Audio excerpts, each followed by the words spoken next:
This is the Good Neighbor Podcast, the place where local businesses and neighbors come together. Here's your host, Cabo Jim Schaller. Welcome to the Good Neighbor Podcast, episode number 216. Today we have good neighbor Katrina Shimer from Realty One Group Connections. Welcome. Thank you, Jim. Yeah, pleasure to get to know people here in the community and share what they do with our listeners. So let's jump right in. And why don't you share a little bit, obviously you're in real estate, but share a little bit about what you do. Yeah, I am in real estate, and my story of how I got on my journey to real estate is kind of unique to me. I feel my dad moved our family here in 1977 to Naples.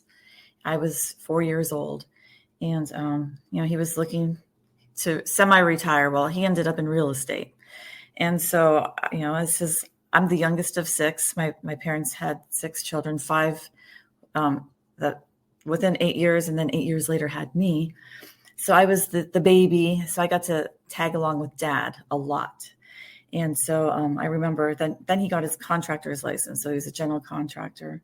So I grew up in open houses, model homes, his spec homes.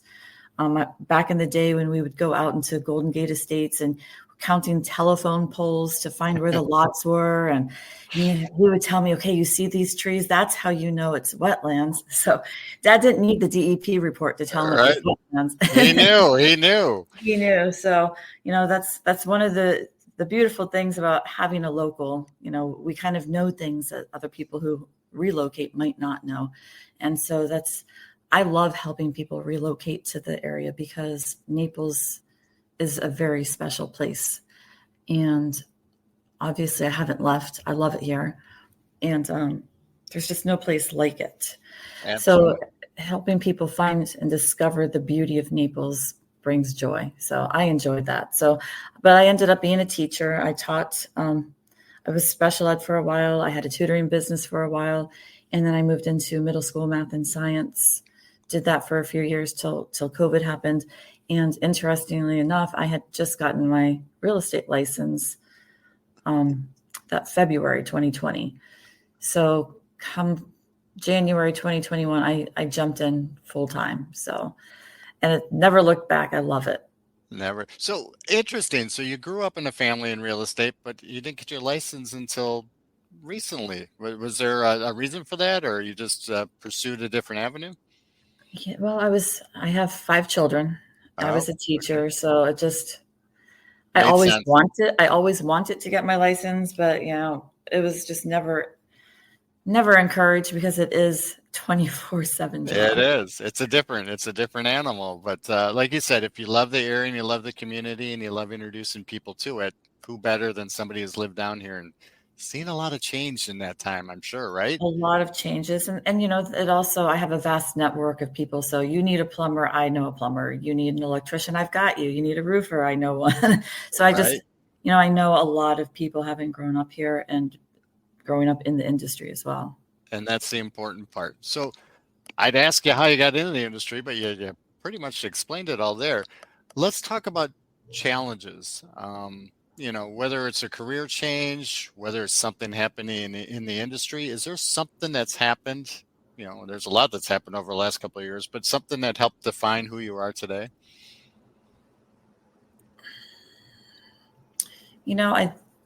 I think actually going into real estate, it really gave me that boost. It showed my girls that you can change your career. It showed my children. I have 3 daughters and 2 sons, but it showed them that it's never too late to change a career.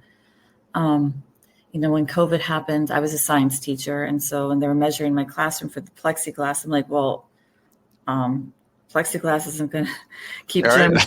Air circulates. What are we doing? And, we're going to be walking the kids one way down the hall. And I'm like, oh my gosh, I can't do this. So that was, my challenge. Though it forced me to find something different. And I've really, there's always challenges, and we just always overcome, right? Absolutely. You kind of persevere and you move forward, and new adventures. Yes, exactly. So let's talk about myths or misconceptions surrounding the real estate industry. Are there any that we can maybe clear up for our listeners today?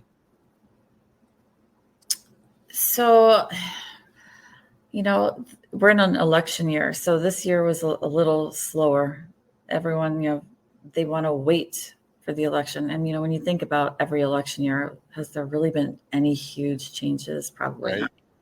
not. But it makes people, I think, that fear factor gets thrown in there. And so you have your people who are waiting to see what happens. And so, everyone has these magic dates that, things are going to change on this date. And it's, there's always people buying and selling. And so that's one thing, I think when I do have some slow months, I think back to my dad. He supported our entire family all of those years. And I do remember him sweating some months. And it's just the cycles. There's always cycles in real estate. There's always ups and downs, but there are always people needing to buy and sell. So I try not to sweat the small stuff there. Absolutely. Now, and you had mentioned with the influx of people wanting to move down here, for maybe people outside the area, why should they choose the Naples, Southwest Florida area? It's beautiful. We have, soft sandy beaches. It's not that gritty stuff like the East Coast, and we're a little slower paced over here than the East Coast. I feel, there's friendly people. We're friendly here too, so everyone feels welcomed. You get in some of these communities, and they, have planned activities and events and neighbors, and so actually you get to see some kids riding their bicycles. It's nice. And that's changed a lot because back in the day, it used to be this was a retirement area, and there weren't a lot of families down here. But now that's changed. Yeah. Yeah, as a kid, everyone, when they asked me where I went to boarding school in Massachusetts, and I live in Naples. Oh, my grandparents live there. So, and I joke now. I say, I think it's getting younger, or is it that I'm getting older? But right. I know. I'm fighting that same battle. It's kind of like, it seems like it's getting younger. It does. You see a lot more families for sure. There are a lot of families for sure. Absolutely. So talking about that, do you notice certain things trending in the industry? Right now, people are wanting move-in ready. So if you have a fixer upper, you're going to get hit on price. Prices are not where they were a year or two ago. Prices are coming down a little. We're stabilizing. And that's the trend I'm seeing. People really don't want to have to do the work. They want to move in. They want it to be ready, fixed, and nice. There you go. Yeah. Who doesn't, especially if you're moving from a different state, the easier, the better. So you mentioned, obviously you grew up here in Southwest Florida, and we live down here for a certain reason. When you do get a moment of free time, what do you enjoy doing? I love being on the water. So boating is one of my passions, and I love the airboat going out in the Everglades. Right. Most people don't get to experience that, and it's definitely a treat. You can go on those airboat tours, but when you get a real local who has an airboat and knows their way around, it's pretty cool. And it's just very peaceful out there too when you get out beautiful. there. It is. Okay. So is there one thing you wish our listeners knew about what you do that maybe they wouldn't be familiar with? Well, I'm here to help. I believe so many people have misconceptions of realtors. I'm definitely not the realtor just trying to make a sale. My goal is you need to be in love with the house you're buying. Unless it's your investment and it's just about numbers for you, but I want you to be happy. And if you're not happy, I'm not happy. So I will continue searching and searching and searching until you are 100% in love and happy. And that's the important part. And that's what you want from a realtor. So how would our listeners go about contacting you if they wanted to learn more information or wanted to look for a new home? You can go to my website. It's the239group.com.